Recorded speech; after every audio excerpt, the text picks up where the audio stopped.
solusi Pak Jokowi. Sesuai janji Pak Jokowi. Tidak ada ganti rugi tapi ganti untung. Itu harapan saya supaya berita ini sampai ke Pak Jokowi. Karena saya tahu Pak Jokowi itu orang baik.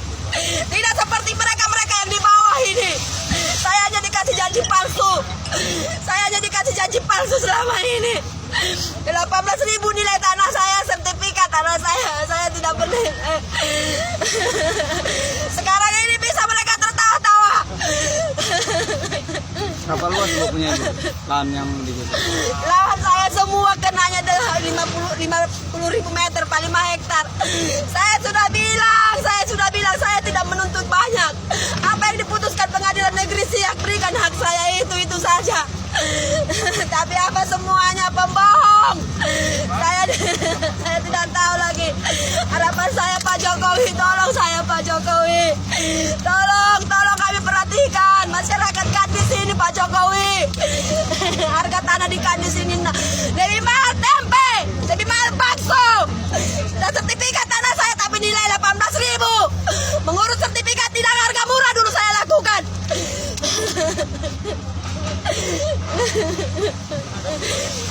Saya sudah lakukan segala upaya. Tidak pernah diajak mufakat masyarakat, tidak pernah. Pihak-pihak mereka yang selalu langsung menentukan harga. Tanah ibu sekian. Bila terima, bila tidak ajukan pengadilan. Saya sudah lakukan ajukan pengadilan. Saya sudah buat semampu saya.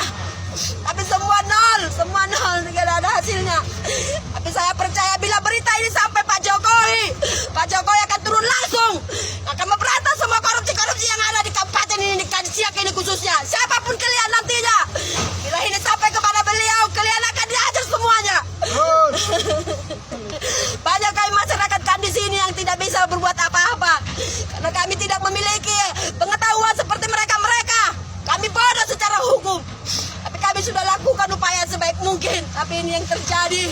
Lihat Pak Jokowi, harus seperti ini ke acara mereka. Seperti ini. Saya tidak penjahat. Saya dikelilingi aparat-aparat untuk menangkap ladang saya.